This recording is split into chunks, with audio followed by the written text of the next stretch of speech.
Hi, today I'm doing a review on the first book in a new series. It's called the Dustlands series by Moira Young, and the first book is called Blood Red Road. Yeah. The second book, the details of when that will be out will pop up somewhere around here. But first of all, I got this ebook a while ago, and it's been on my to-read list for a while, and I felt like I had to get some other series out of the way, and I kept this one as like a treat, because I knew it was a dystopian book, and I'm really liking those at the moment. And it sounded really good by the description, and I had a brother or sister relationship mentioned, and I thought that was a great change. And so I kind of left it like as a treat, like when I'm finished some other book I can go and read this, and I was really excited and I started reading it, and I read the first chapter and I was very disappointed. Oh, there were so many faults with the first chapter, I have to say. Okay, first what it's about. It's about a girl called Saba. I think that's how you pronounce it, S-A-B-A, Saba. And it's in a dystopian world, so it's in the future. But everything seems like really like earthy or sandy. Like the way I see it in my head, it's like practically like a desert. Like everything's dead almost. There's like sandstorms. And Saba and her older brother Lou and her younger sister Emmy and her dad, they live in this like in the middle of nowhere in this like deserty place. And their neighbours are miles away. I think they've met about 3 people in their whole lives, which I thought was a strange thing. Anyway, at the beginning of the book, Saba, her brother gets kidnapped by these kind of these guys on horses, and she sets out to get him back basically because he's her twin brother and she's like in love with him almost. And anyway, she sets off across this like deserty place, fighting peril, to get her brother back.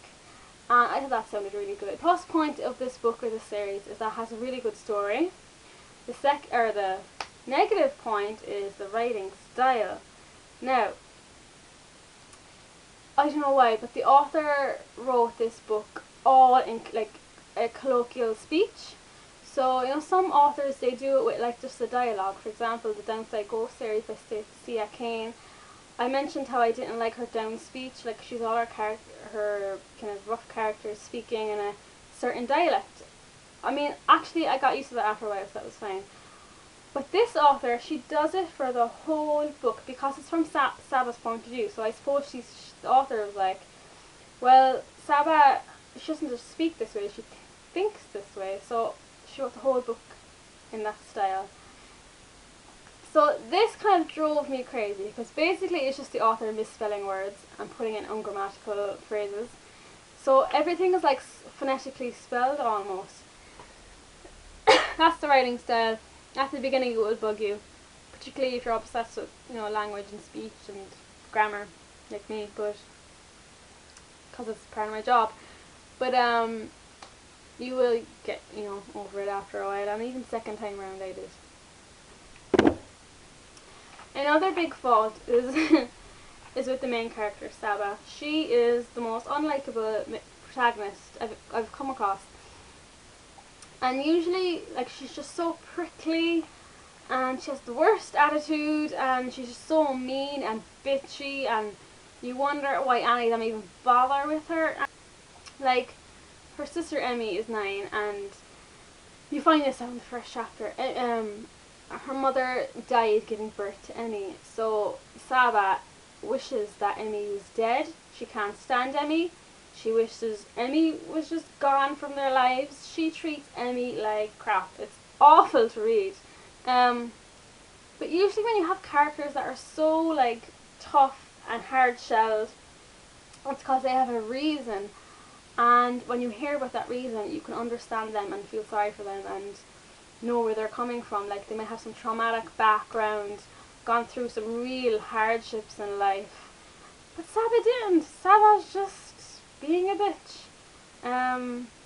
There's no real reason for the way she's acting. Okay, so they were the negatives. But the story was really, really engaging and exciting, and there was this other character that came into it who was great. Kind of balanced out Saba. I mean, Obviously Saba, her character is going to develop a little bit, so she does get a bit better, but at times it was hard to read about her. So I mean, the story was really exciting and engaging, and it was different. I do think the next book could be, it could be really exciting as well. I am going to read the next book because I do like the interaction between characters. So yeah, I recommend it, but I give a warning about the writing style. Like the first chapter, you might be really turned off, but give it a chance. And like once you get into the story, hopefully you just forget about it. If you're reading this book, thinking, oh, like if you're in bed and you're like, I'll just read now until the end of the chapter, you'll be reading for ages. Don't do that, because there are no chapters. Instead, there are new sections, and they start when they go to a new place. So the title of every section is the name of the place, like Silver Lake or Freedom Fields. So I mean, you'll be reading for a long time until you get to the end of a section, so don't plan on stopping at the end of a chapter. So now I'm going to do a spoiler review, and if you don't want to know any spoilers, please switch off now. Okay, so the character I said who came into it, who I really liked, was obviously Jack. Jack was, he was kind of like a breath of fresh air compared to Saba. I don't know why he bothered with her at times. After he saved her life, and she just like pushed him away, and when the first time he kissed her, she pushed him away, literally, and she was just, oh, what another bitch to poor Emmy. Like, I do admit Emmy was kind of annoying. Like, she kept, every time she wanted to stay one place, she kept following, and then she just get into trouble, or get kidnapped or something. Like, in one way she was really mature and cute, and in another way she was just annoying. But she did not deserve the way Saba treated her. I mean, she could have treated her a lot more civilly, but no. I don't think Lou was a well-developed character at all. We read about how Saba is like practically in love with this twin brother. Like, she would like die for him. But we don't get that like sense of love from him. Like, maybe he does feel the same way, but we don't get any evidence of that. I thought there would be a bit of a twist with him at the end, like maybe he wanted to stay with the king or something like that. But, because he was so bitter at the beginning about his life. But no, we didn't really get much from him at the end. One thing too I found very implausible about Saba and the book was Saba's ability to cage fight. Now, she was described as this amazing cage fighter, even though we don't really get much descriptions of her fighting. And she was called the Angel of Death. Yet, how would this girl, who grew up, in the middle of nowhere, she didn't meet practically anyone outside her family, like, how would she be this amazing cage fighter? I don't think we got any evidence to say like she grew up practicing like combat and warrior training. None of that. So I just don't understand how Saba, this character, would be an amazing fighter. I mean, you need a bit of skill. You can't just be all innate fighting ability. So I hope others agree with me there. I do think Jack and Saba by the end were quite romantic, like after Saba got over herself a bit. And when she kissed him, I love that scene actually, where he was like, oh, your timing stinks, and he threw down the thing, and then he just like kissed her like passionately, and that scene was written well, I felt. And like from there on it got really exciting, and like I liked how it was quite fast paced, but the story kept changing it up. Like, she'd walk through this area, and then she got kidnapped and brought cage fighting, and I was worried the whole book was going to be about that, but thankfully not. She escaped, and then they ended up somewhere else, and then they had to fight those giant worms. It was quite, thrilling and exciting.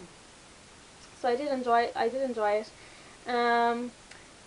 Jack is quite, it's quite sad that he's gone now, but hopefully he'll come back quite soon in the second book, and that should be a good scene to read about. They're my main kind of points. So the story really good, but the writing style and the protagonist were, not great. But yeah, I do recommend it. You'll get over the writing style after a while, I think. Like, I was just looking back over to try and find a piece to read to you. and like second time round it was less annoying to me. So I'm sure, I mean, you'll get used to it as well. So that's basically my review. So I'm happy reading, and till next time.